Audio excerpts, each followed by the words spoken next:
menyebut PKL itu seolah-olah mereka ini adalah pendosa.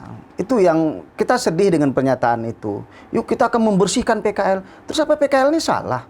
Pedagang kaki lima ini salah. Memang kalau PKL tidak ada, banyak orang hadir di dalam PKA ini. Hilang kemeriahan PKA ini. Gitu sih Dinas Pariwisata terhadap peningkatan jumlah kunjungan di Aceh. Ini kan momentum sebenarnya ini. PKA ini momentum. Nah, belum lagi ada lomba balap sepeda lah. Yang kalau bahasa Aceh yang kongker Bu.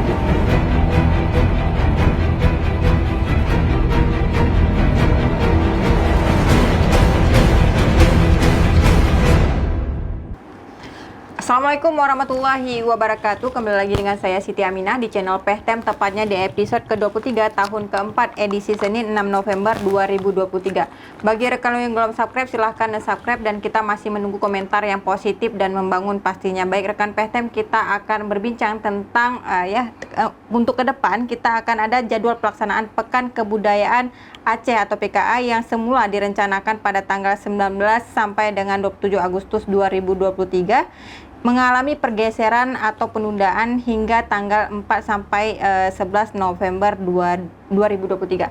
Nah, tentu ajang PKA ini dinantikan oleh pemirsa PEHTEM dan juga masyarakat kita di Provinsi Aceh karena 4 tahun sekali dilaksanakan. Tema kita, benarkah Dinas Pariwisata Aceh kuras dana pelaku UMKM di ajang PKA 8? Dengan narasumber kita Bapak Dr. Nasrul Zaman STMKes, beliau adalah pengamat kebijakan publik. Assalamualaikum Bang Nasrul. Waalaikumsalam warahmatullahi wabarakatuh. Apa kabarnya nih Bang? Alhamdulillah ya. Sejak viral kayaknya sudah jarang atau menghilang dari PEHTEM Bang? Ya gitulah, agak menghindari PEHTEM, takut juga sama PEHTEM nih. Oh gitu, takut viral lagi ya. Tapi kali ini kayaknya kita viralkan lagi nih Bang ya. Ini terkait tema kita, benarkah Dinas Pariwisata Aceh kuras dana pelaku UMKM di ajang PKA 8? Ini soal PKA dulu nih Bang. Seperti apa nih Abang melihat PKA Aceh ya? Iya, PKA Pekan Kebudayaan Aceh ini sebenarnya kan pekan rakyat Aceh, di mana rakyat Aceh bisa melihat perkembangan Aceh secara keseluruhan dalam 4 tahun terakhir. Nah, kemudian karena ini pekan rakyat Aceh, maka akan banyak orang yang datang ke Aceh. Kemudian tidak hanya dari Aceh, dari luar Aceh juga banyak. Saya dengar misalkan akan banyak ikut menghadiri PKA ini, mewakili daerah masing-masing dengan berbagai produknya. Nah, saya pikir ini menjadi kesempatan bagi pemerintah Aceh sebenarnya untuk mencoba memfestivalisasi kegiatan PKA ini, menunjukkan pada dunia luar kemandirian Aceh terutama ya, produk-produk Aceh apa yang bisa dimunculkan, diterima oleh pasar dan sebagainya. Jadi memang baiknya ini sepenuhnya dibiayai oleh pemerintah Aceh. Ya, kenapa? Karena yang diharapkan bukanlah keuntungan pada saat periode berjalan, pada saat seminggu itu berapa pendapatan pemerintah Aceh dari sewa-sewa, tapi ada multiplier effect dampaknya. Misalkan dampaknya apa? Karena ini pestanya ramai sekali, aman, semua orang bisa mengakses macam-macam yang dilayankan, maka pihak luar melihat, wah Aceh aman ya, wah Aceh enak juga tuh, rakyatnya ramah-ramah, makanannya enak-enak, kan gitu. Nah, ini kemudian membuat orang berbondong-bondong datang ke Aceh. Oke, tapi ini kita tahu ya PKA ke-8 ini digelar 4 sampai 12 November nih Bang Nasrulnya di Taman Sultanah Safiatuddin, Kota Banda Aceh. Tapi ada nih satu statement ini Bang Nasrul mungkin perlu dikritisi terkait tentang pernyataan ya. Salah satu fokus Disbuk Par Aceh itu membebaskan area depan area PKA dari pedagang kaki lima atau PKL. Ini seperti apa? Bukankah ini sangat merugikan UMKM menengah ke bawah nih Bang Nasrul? Iya, ketika menyebut PKL itu seolah-olah mereka ini adalah pendosa. Itu yang kita sedih dengan pernyataan itu. Yuk kita akan membersihkan PKL. Terus apa PKL ini salah? Pedagang kaki lima ini salah? Apakah ini sesuatu yang haram? Kan enggak.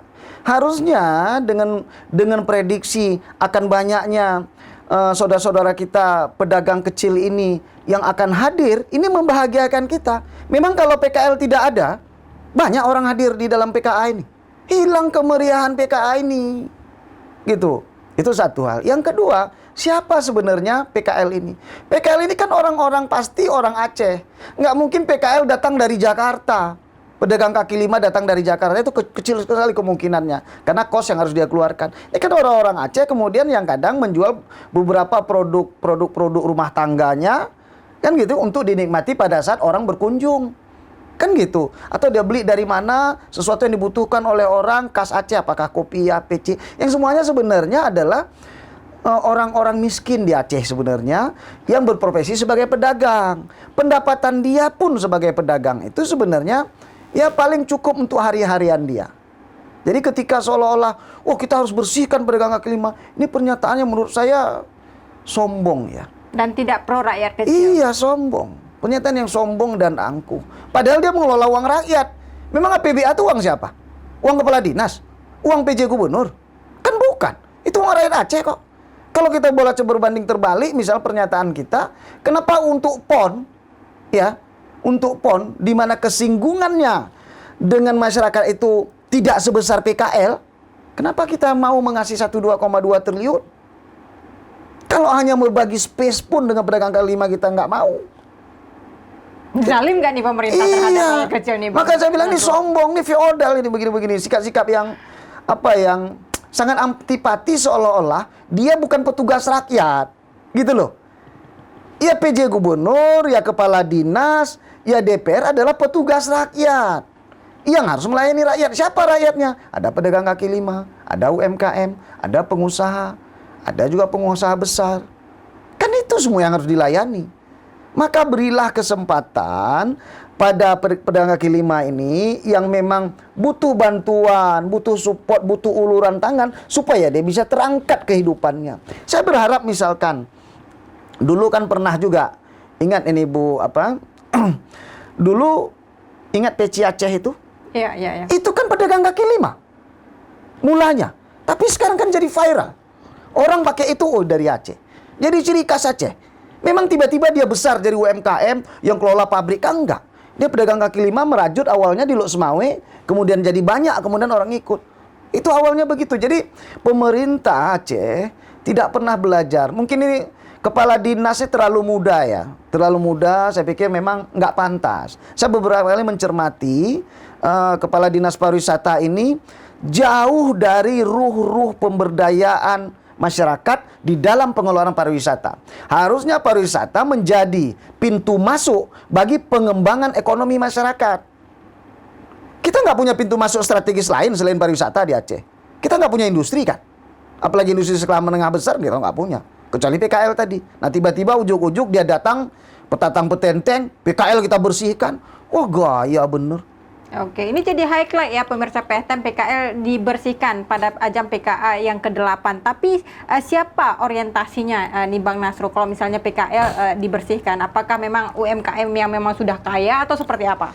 Iya kan mereka memfasilitasi ada tenda-tenda. Dan itu kan berbayar semua. Coba kita lihat di Blang Padang aja sampai 29 juta loh harganya. 49 juta. Itu harganya normal nggak Bang Nasrul? Harga gila. Harga gila itu. Kemudian pertanyaan kita, UMKM seperti apakah yang mengakses itu? Itu kan pasti nanti dinikmati oleh perusahaan-perusahaan besar. Contoh misalkan stand-stand proyek properti, kan gitu ya. Stand-stand proyek merah, proyek-proyek barang mewah, apakah mobil, sepeda motor, gitu itu pasti itu. Mana yang untuk UMKM-nya? Ada space 1 meter itu bayar 2 juta, 3 juta, 4 juta misalkan.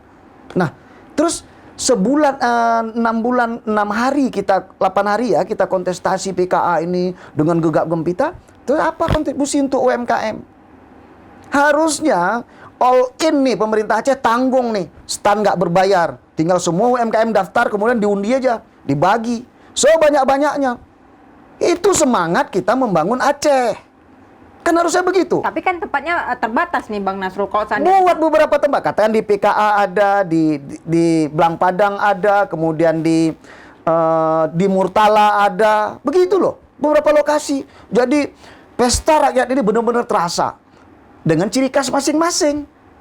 Kan semua orang UMKM daftar, pedagang kaki lima daftar, saya mau jualan ini. Oh jualan ini itu di sana, jualan ini itu di sana. Pengompong-pengompong mikir dikit lah maunya. Kepala dinas ini mikir dikit gitu. Jadi usaha besar itu memang harus dikerjakan dengan pikiran-pikiran yang besar. Oke. Oh iya. Oke, jadi selama ini nih Bang Nasrul, jika Anda tadi mengkritik ya terkait tentang Kepala Dinas Pariwisata, memang selama ini pariwisata di Aceh tidak baik-baik saja nih Bang Nasrul di tangan beliau? Tidak baik-baik saya mau lihat misalkan. Apa misalkan kontribusi Dinas Pariwisata terhadap peningkatan jumlah kunjungan di Aceh? Ini kan momentum sebenarnya ini. PKA ini momentum. Nah, belum lagi kita kritik kemarin anggaran pariwisata yang untuk apa itu beberapa hal kemarin yang jadi persoalan. Ada lomba balap sepeda lah. Yang kalau bahasa Aceh yang kengken bubut. Ada ratu dan Iya, ratu dan raja alam. Undang-undang Entah apa. agama Aceh ya. Habis untuk apa? Habis miliaran itu. Iya, miliar untuk apa itu? Apa yang didapat oleh masyarakat Aceh? Kepala desa nggak paham. Masyarakat miskin Aceh itu per Maret 2023 itu sekitar 14,74%. Ya, dari 5,7 juta penduduk. Artinya ada sekitar 1 juta loh masyarakat miskin Aceh. Masyarakat miskin yang mana? Yang kesulitan untuk mendapatkan pendapatan sehari-hari. Tapi bukan mereka tidak produktif. Nah, momentum inilah sebenarnya PKA ini digunakan oleh pemerintah Aceh untuk berbagi rezeki dengan orang-orang ini. Gitu. Apakah dia jual lepat, dia jual timun dari kebunnya satu biji, beberapa biji itu dia bawa ke situ laku. Kan itu PKL ini. Memang ada PKL jual mobil. Harusnya momentum untuk mereka ya Bang Nasrul. Itu yang saya sesalkan. Justru UMKM pun itu tidak boleh dipungut biaya stand, biaya sebagainya. Nggak boleh. Beri ke mereka kebahagiaan 4 tahun sekali. Nih lihat baik pemerintah Aceh ini, kalian kenalkan produk kalian ke seluruh mancanegara. Kita kontestasi lah ini. PKA ini besar-besaran. Itu baru keren. Malah ini sebaliknya. Nah itu, jadi memang orang-orang kerdil memang jangan dikasih pekerjaan-pekerjaan besar. Itu dia. Nggak nyambung dia. Dalam nih ya pemirsa PSM. Orang kerdil tidak bisa Kasih diberikan pekerjaan besar. pekerjaan besar. Ini siapa yang ditujukan Bang Nasrul? Ya siapa saja di pemerintah Aceh begitu. Baik Bang Nasrul, ini masih kita berbicara tentang PKA ke-8. Kan ini kita masih sebelumnya kan pandemi nih Bang Nasrul. Ya. Di momentum ke-8 ini banyak nggak habis anggaran kira-kira kalau dari ini anggaran dari APBA ya Bang Nasrul? Iya kan, makanya saya bilang mungkin saja pikiran mereka itu dengan ada difasilitasi oleh pemerintah Aceh tempat kemudian tapi berbayar misalkan gitu ya, dikemas dibayar sehingga nggak banyak uang habis. Tapi jangan lupa pemerintah Aceh juga berkomitmen bantu PON 1,2 triliun gitu loh.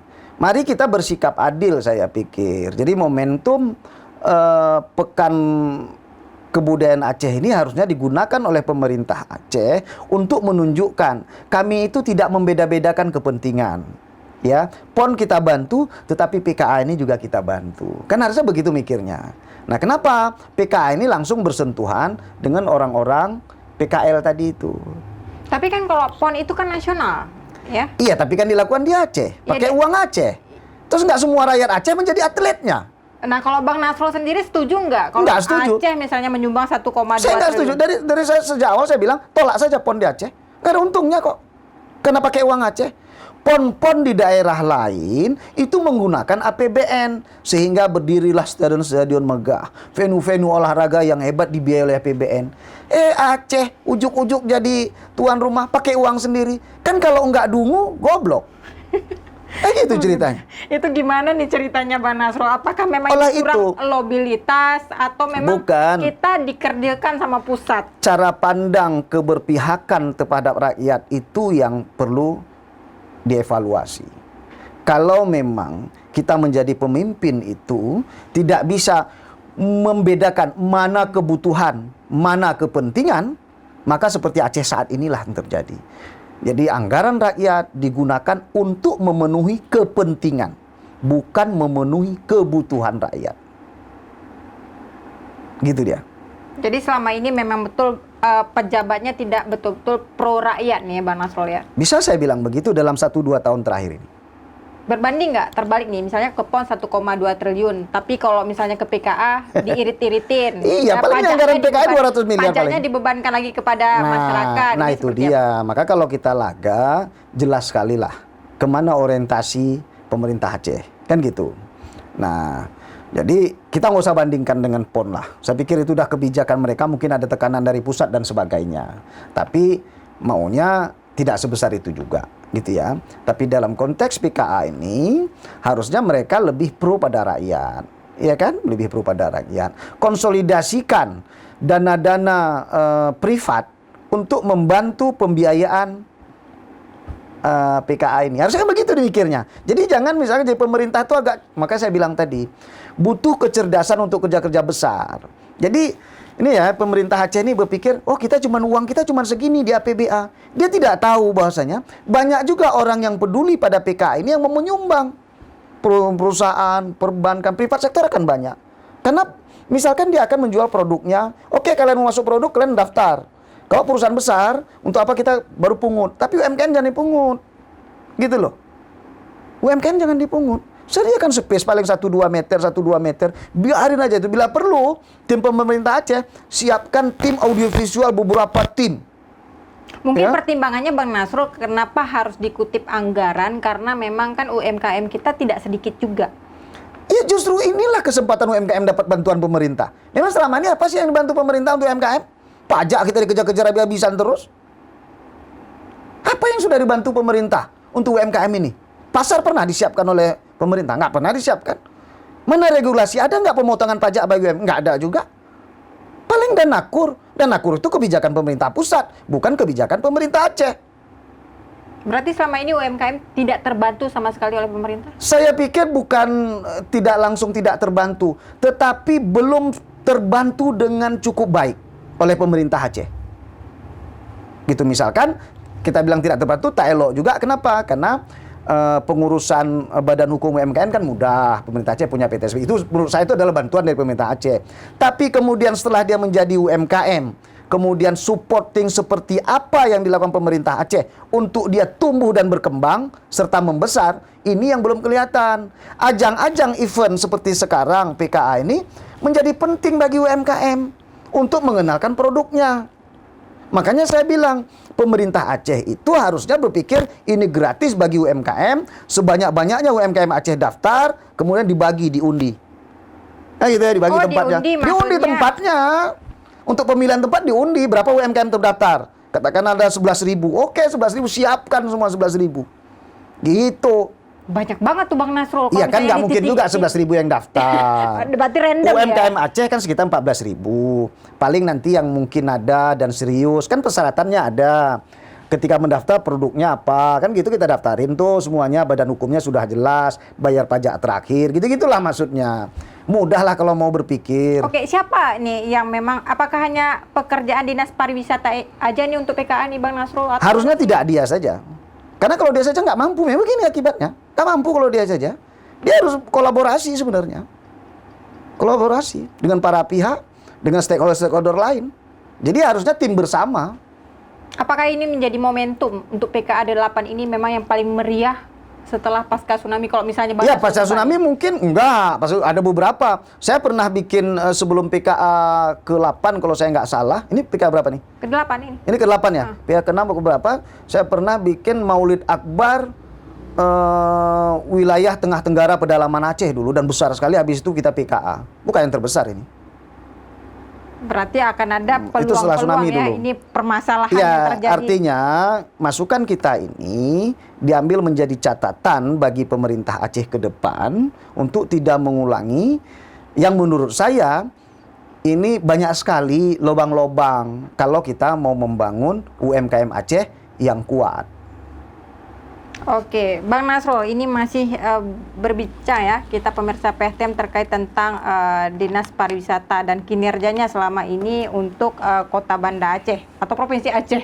Kalau Bang Nasrul tadi sedikit mengatakan bahwa tidak banyak lagi nih orang asing datang ke Aceh ya Bang?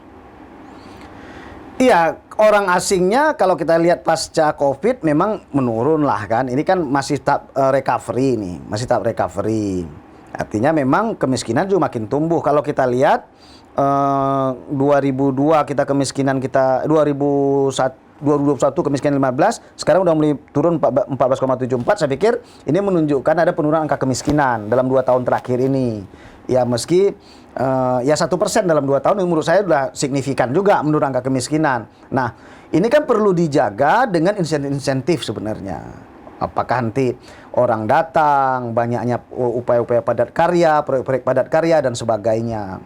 Jadi kalau kita bilang misalnya banyak orang datang, tunggu dulu, belum lagi pada capaiannya, karena luar negeri juga masih recovery kan. Bukan kita aja yang recovery. Jadi Eropa, kemudian Amerika itu masih recovery. Mungkin beberapa ASEAN yang sudah mulai agak pulih ekonominya. Mungkin yang Malaysia juga kan sekarang mulai datang, tapi dibanding sebelum Covid kan masih sedikit dibanding belum Covid. Oke. Untuk kesan ini, kinerja Dinas Pariwisata apakah memang kesannya boros-borosan atau memang menggunakan anggaran tidak sesuai tepat sasaran? Ya. Contoh misalnya beberapa bulan lalu ya pemirsa PEHTEM, kita tahu banyak yang dilakukan oleh Dinas Pariwisata, salah satunya misalnya ada pemilihan Agam dan Inong Aceh yang memang menghabiskan, kalau nggak salah saya memang 1,2 miliar. 1,2 miliar.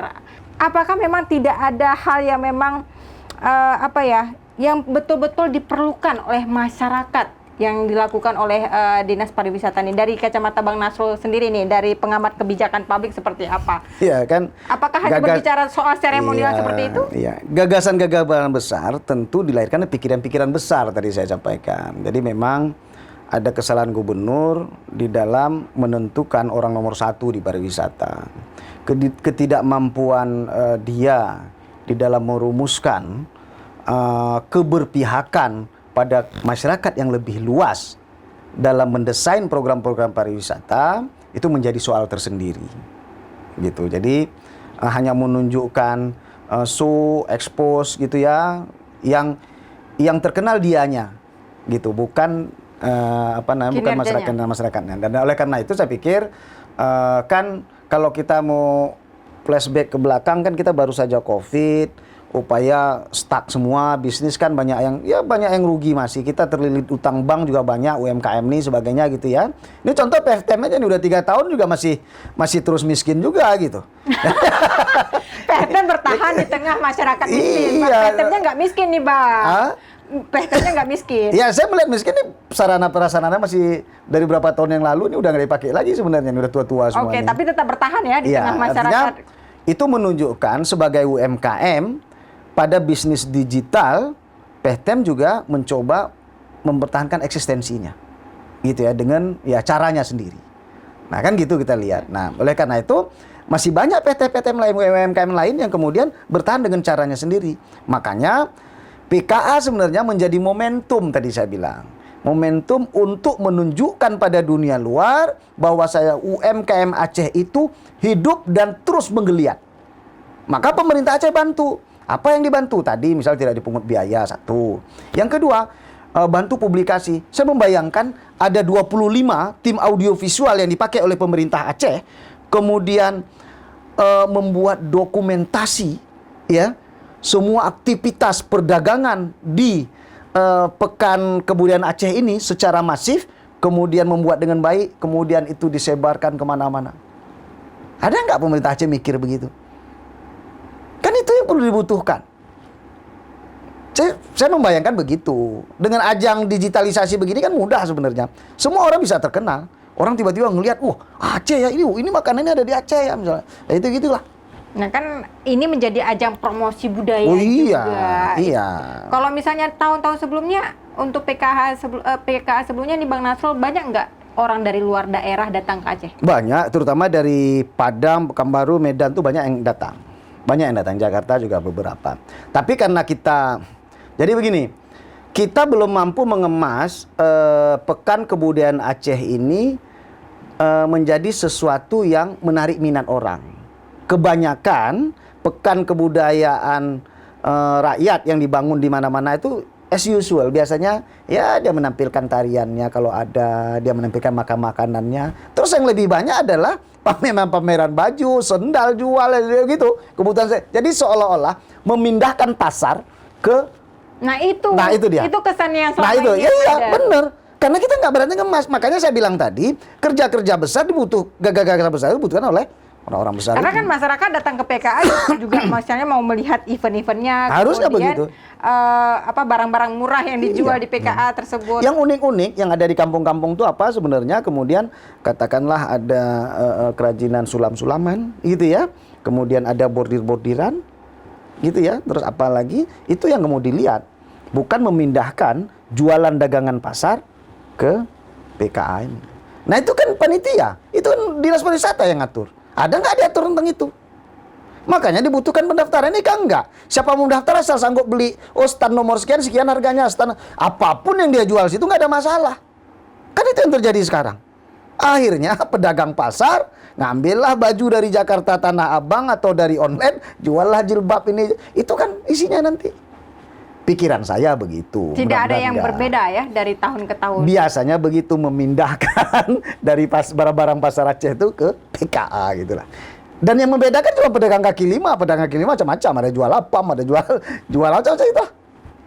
Gitu. Tapi kan untuk memperkenalkan dari adat istiadatnya itu seperti apa nih Bang Nasrul? Harusnya secara idealnya. Dulu kami pernah ya waktu Maulid Akbar 8 kabupaten itu pernah memperkenalkan tari damping dari Singkil.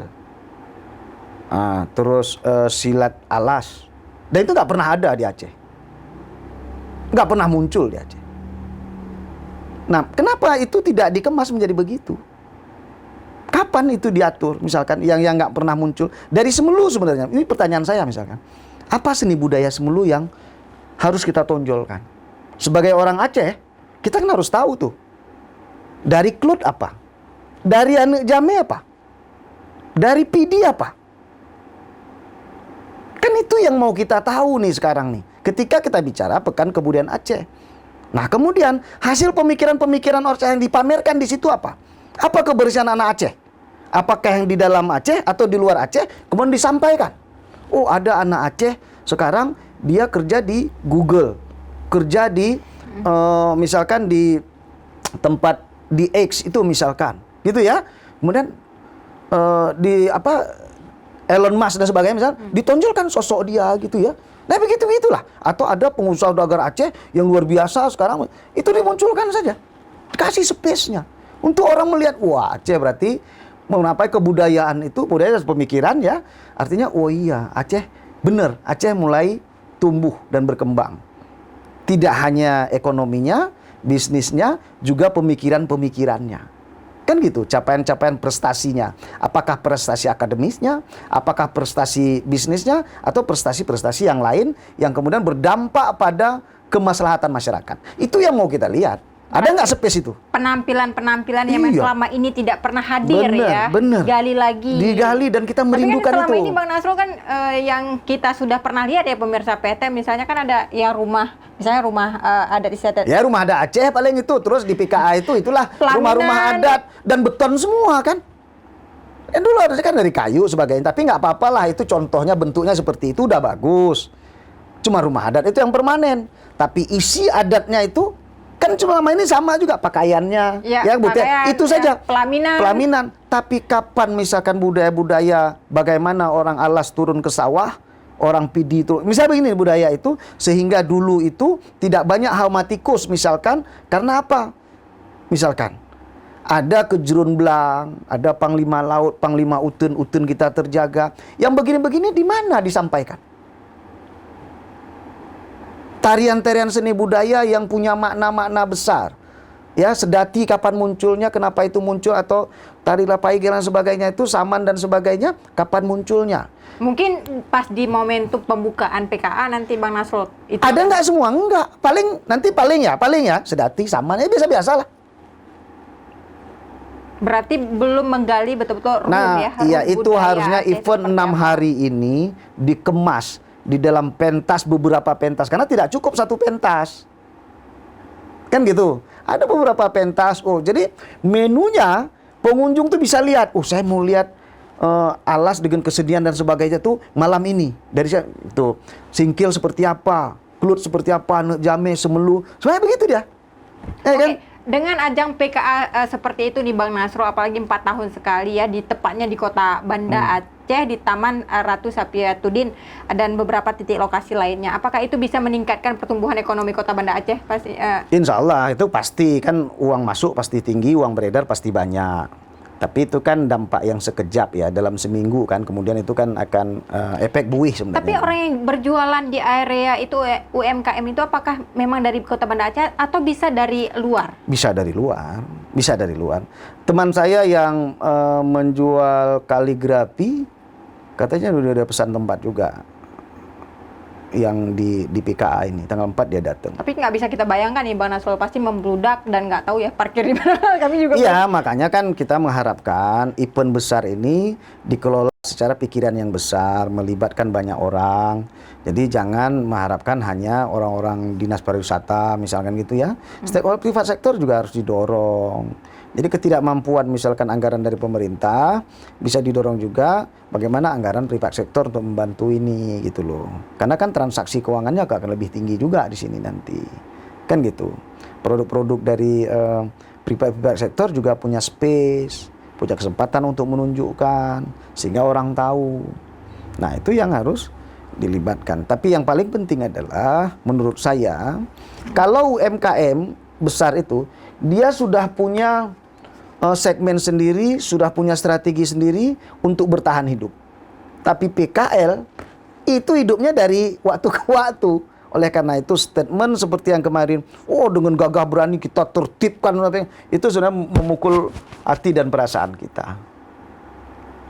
Itu saja sebenarnya yang menjadi highlight ya. Dan Anda tidak setuju terhadap nggak setuju. Dan kita tidak layak disampaikan oleh... Iya, nggak layak disampaikan oleh seorang pejabat publik. Dia dibayar dan makan hidup, membiayai anak-anak sekolah anaknya juga pakai uang rakyat. Kok tiba-tiba seolah-olah dia paling gagah, paling perkasa. Kurang ajar itu. Iya serius. Nggak apa-apa nih. Nggak apa-apa, tahu diri dong. Nggak boleh kita bersikap feodal kalau kita masih hidup dibelanjai oleh rakyat. Gimana ceritanya? Kita milih anak kita, istri kita makan pakai gaji dari rakyat, tapi petenteng-petenteng. Enak aja lu.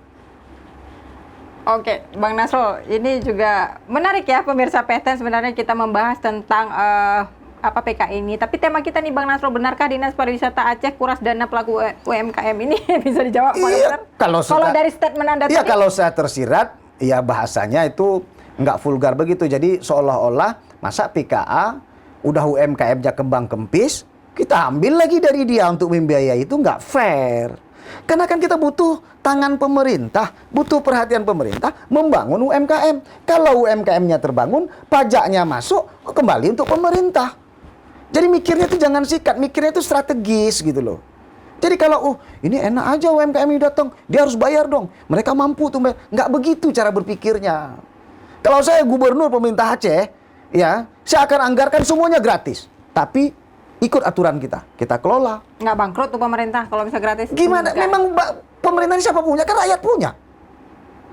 Jadi dalam menyusun program yang membangun ekonomi rakyat, tidak ada untung ruginya. Untung rugi itu perusahaan.